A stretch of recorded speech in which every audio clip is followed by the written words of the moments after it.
Bueno, pasamos a corregir las actividades de la segunda parte del tema 7, ¿de acuerdo? Bueno, en la pregunta número 6 se habla del caso de Rachid, ¿vale? Que es un trabajador de nacionalidad argelina que por motivo de su nacionalidad sufre una serie de comentarios discriminatorios en la empresa, ¿no? Del tipo, vete, no debería estar aquí, estás ocupando un puesto de trabajo que no te merece, etcétera. Lo que se pregunta aquí es que cómo se denomina esta situación conforme a lo que hemos estudiado y que enumeremos las posibles consecuencias para la salud del trabajador. Bueno, si nos vamos a los apuntes, podemos comprobar que esta situación de discriminación en el entorno laboral pues recibe el nombre de moving laboral, ¿vale? Lo que sería en comparación con el ámbito escolar el bullying, ¿no? Ya decíamos en clase que el moving laboral es la discriminación por cualquier motivo, sexo, nacionalidad, orientación sexual, pues cualquier motivo que suponga una discriminación, ¿vale? En este caso, pues se le discrimina por motivos de raza, racista, ¿de acuerdo? ¿Qué consecuencias tiene esto para la salud? Bueno, pues las posibles consecuencias pueden ser la depresión, la ansiedad, el estrés, la insatisfacción laboral, el insomnio. Es decir, estas consecuencias las veíamos en la primera parte del tema, os recuerdo, en el cuadro que llamamos de los riesgos, en relación a los riesgos psicosociales, hay una serie de consecuencias para la salud entre las que se encuentran estas de aquí. ¿Vale? Bueno. La pregunta 7 dice, Leo está preocupado, tiene 35 años, trabaja de los 18 en el campo, es agricultor, todos sus familiares y amigos le comentan que aparenta más edad de lo que tiene a causa de su trabajo, ¿de acuerdo? Esta situación es lo que veíamos en los apuntes, que se conoce como el envejecimiento prematuro, ¿de acuerdo? Aquí se os planteaba que buscaseis en internet una información sobre los síntomas y las consecuencias que tiene el envejecimiento prematuro en los trabajadores. Bueno, si buscamos en internet, pues los síntomas fundamentalmente del envejecimiento prematuro en el ámbito laboral son los siguientes.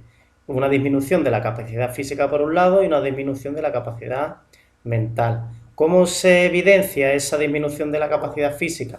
Sobre todo por la pérdida de fuerza y de resistencia y de coordinación, ¿de acuerdo? Esta disminución de la capacidad física o este envejecimiento prematuro, cuando se da normalmente en empleos que exigen una elevada carga de trabajo físico, que lleva a las posturas, que tenga que manipular carga de objetos muy pesados, que tenga que hacer muchas tareas repetitivas, etc. ¿Vale? Y también se refleja el envejecimiento prematuro, como hemos dicho anteriormente, en la disminución de la capacidad mental, ¿vale? ¿Cómo se evidencia? Normalmente con pérdida de la capacidad memorística, de capacidad de retener información, de capacidad de concentración, y esto se da fundamentalmente en aquellos empleos que se someten a una importante carga de trabajo intelectual. Bueno, la actividad 8 dice, lee atentamente los siguientes supuestos y contesta las preguntas. En el apartado A dice, hoy es el primer día de trabajo de Juan en la fábrica, su jefe le informa de los riesgos que hay en su puesto de trabajo, pero no le dice nada del taller contiguo que según él no le interesa. ¿Tiene razón el jefe de Juan? Bueno, pues aquí se está preguntando por los deberes de la empresa y de los derechos y deberes de los trabajadores en relación a la prevención de riesgos laborales. ¿De acuerdo?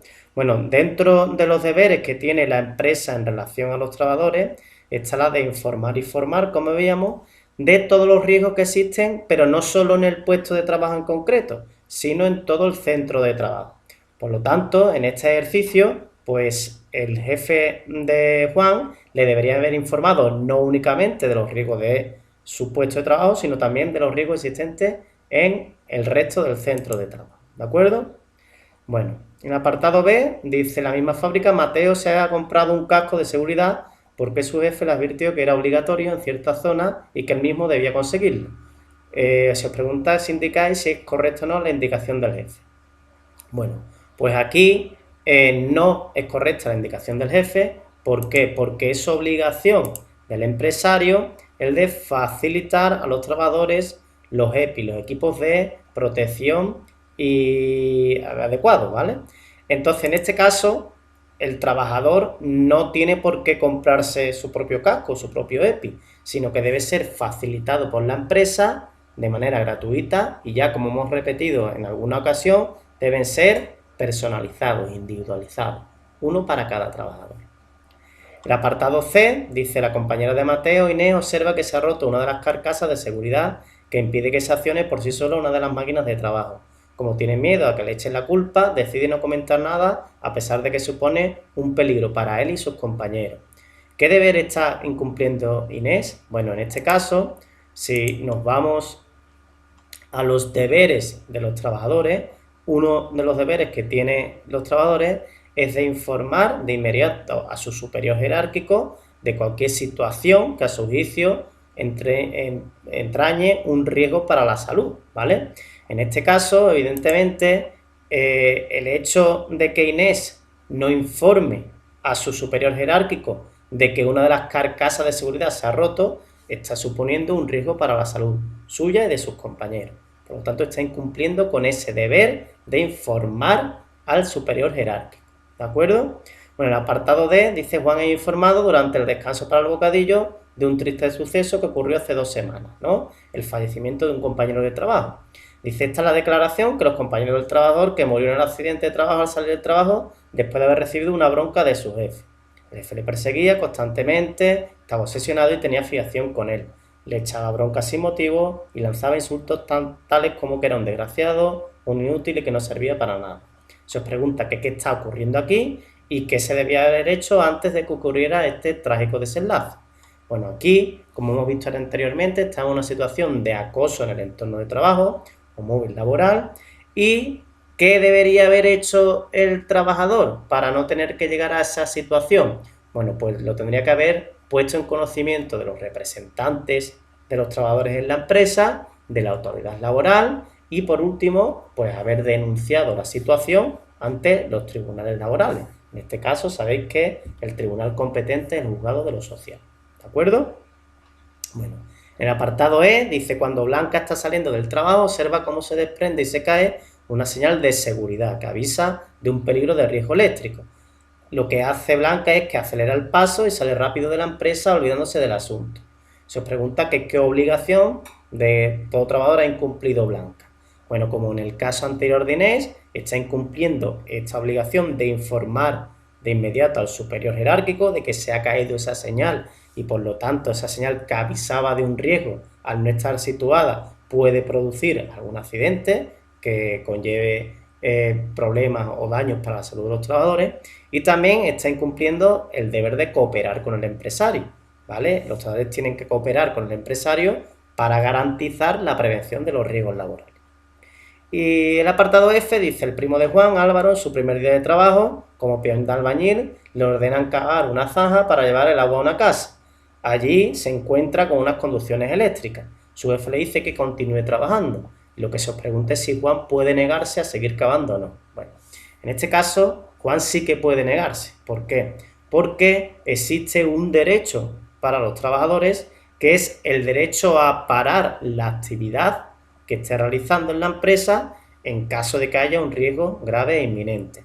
En este caso está claro: si yo estoy cavando una zanja por donde va a circular el agua y hay conducciones eléctricas, pues existe un riesgo de accidente, un riesgo grave e inminente. Por lo tanto, en este caso, Álvaro podría detener, parar su actividad, aunque el jefe le dé la instrucción de que siga trabajando. Y por último, dice que Nuria, enfermera de la fábrica, se niega a que la empresa le haga unos análisis para comprobar que no ha contraído una enfermedad contagiosa. ¿Puede negarse a este reconocimiento médico? Bueno, pues no puede negarse. ¿Por qué? Porque una de las obligaciones de los trabajadores es la de velar por su seguridad y la de los compañeros.